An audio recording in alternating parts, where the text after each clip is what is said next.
Assalamualaikum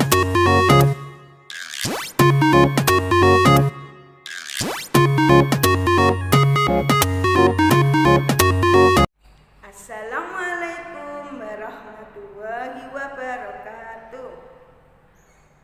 Selamat pagi anak-anak hebat SD Muhammadiyah Kompleks Gresik. Bagaimana kabar kalian hari ini? Semoga kalian tetap sehat, tetap bersemangat belajar dari rumah. Nah, pada pagi hari ini kita akan belajar tematik tema 5 wirausaha bersama Bu Eli. Sebelum pembelajaran hari ini dimulai, ayo kita bersama-sama membaca doa lebih dahulu. Bismillahirrahmanirrahim. Rabbi zidni ilma warzuqni fahma. Amin. Anak-anak hebat kelas 6, kita akan belajar tematik tema 5 wirausaha dengan muatan pelajaran IPS. Kompetensi dasar muatan pelajaran IPS 3.3 menganalisis posisi dan peran Indonesia dalam kerjasama di bidang ekonomi, politik, sosial, budaya, teknologi, dan pendidikan dalam lingkup ASEAN.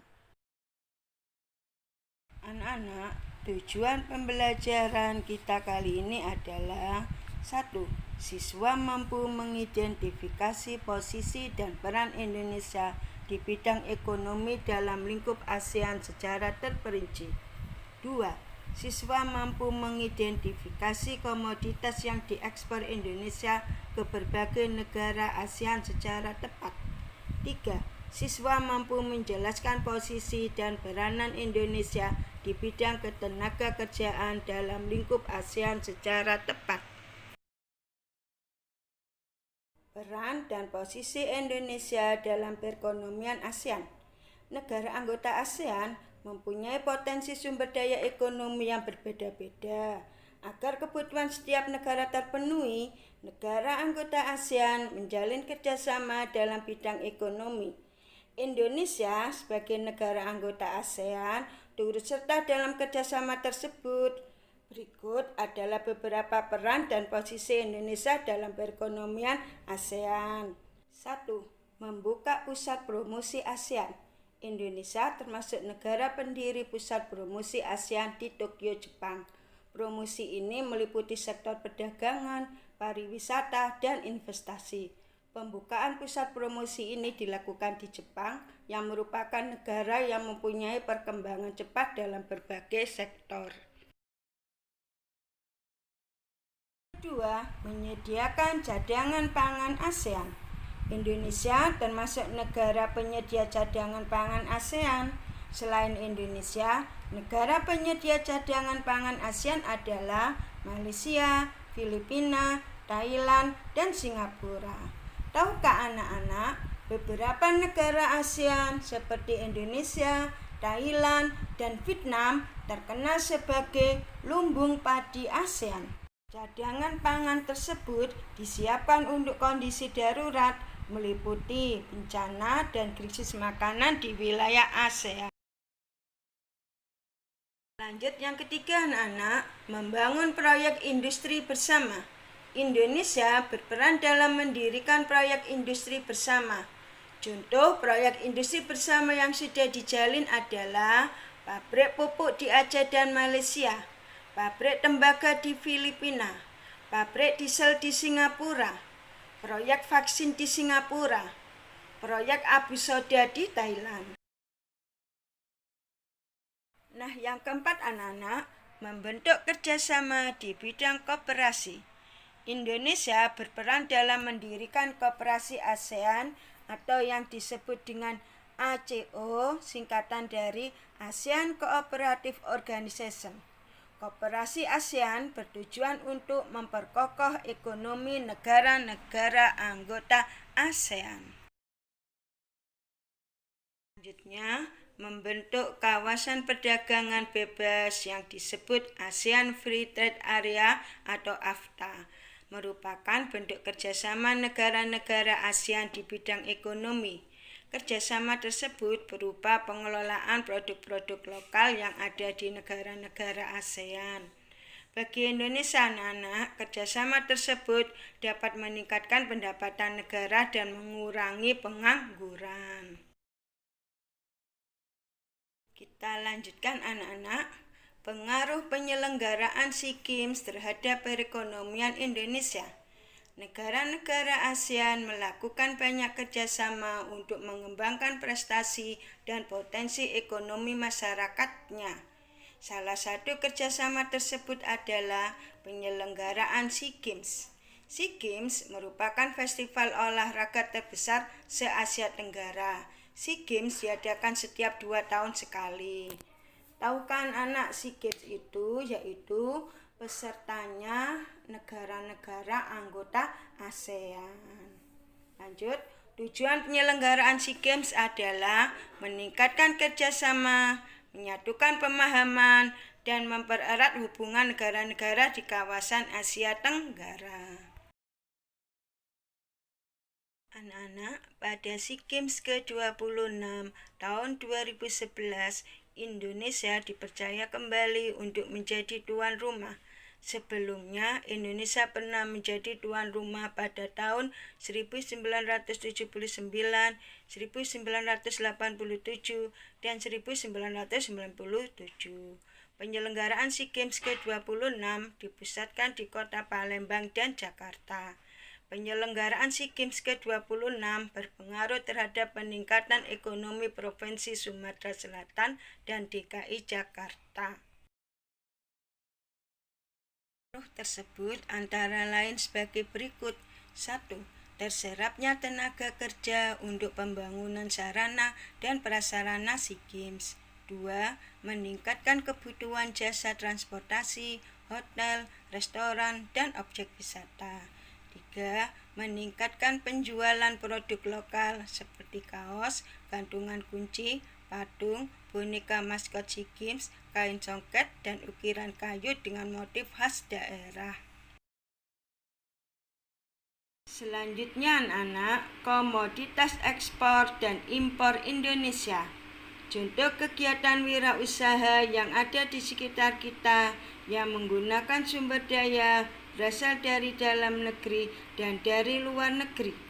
Usaha fotokopi. 1.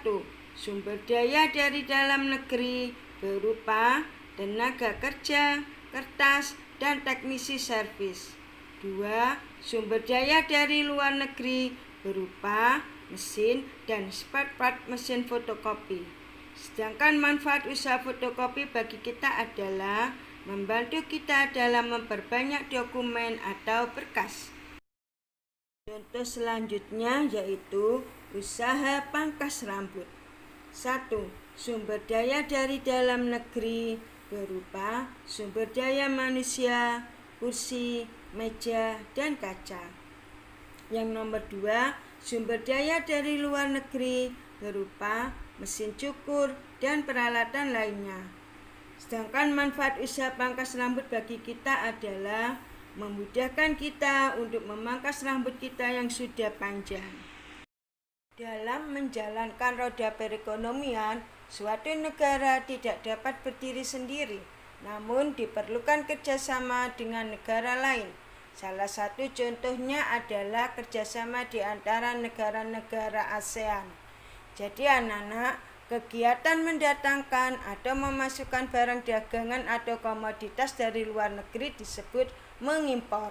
Sedangkan kegiatan mengirim barang dagangan atau komoditas ke luar negeri disebut mengekspor.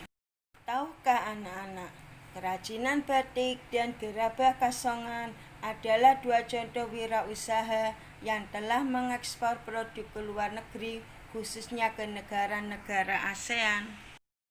Nah, ini adalah contoh komoditas ekspor Indonesia. Kalian bisa cermati pada tabel berikut. Selain melakukan kegiatan ekspor, Indonesia juga melakukan kegiatan impor.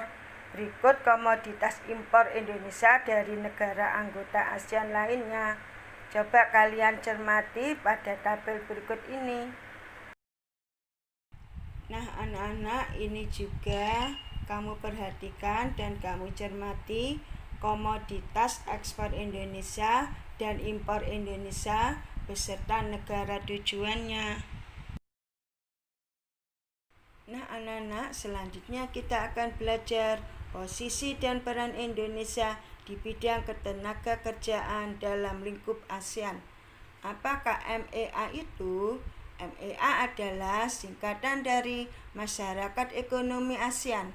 Para pemimpin ASEAN sepakat memberlakukan pasar tunggal di kawasan Asia Tenggara pada akhir 2015 agar daya saing ASEAN meningkat dan untuk menarik investasi asing. Penanaman modal asing di wilayah ASEAN sangat dibutuhkan untuk meningkatkan lapangan pekerjaan dan meningkatkan kesejahteraan. Pembentukan MEA nantinya memungkinkan satu negara menjual barang dan jasa dengan mudah ke negara-negara lain di seluruh Asia Tenggara, sehingga kompetisi akan semakin ketat. Bagaimana MEA mempengaruhi kita? MEA tidak hanya membuka arus perdagangan barang atau jasa, tetapi juga pasar tenaga kerja profesional seperti dokter, pengacara, akuntan, dan lainnya. Dengan diterapkannya MEA, peluang tenaga kerja asing untuk mengisi berbagai jabatan serta profesi di Indonesia akan semakin terbuka. Begitu pula sebaliknya, tenaga kerja Indonesia juga mempunyai peluang yang lebih besar untuk bekerja di negara-negara anggota ASEAN lainnya. Hal ini menandakan bahwa kualitas produk dan sumber daya manusia Indonesia harus terus ditingkatkan agar mampu ikut berpartisipasi bersama tenaga kerja asing.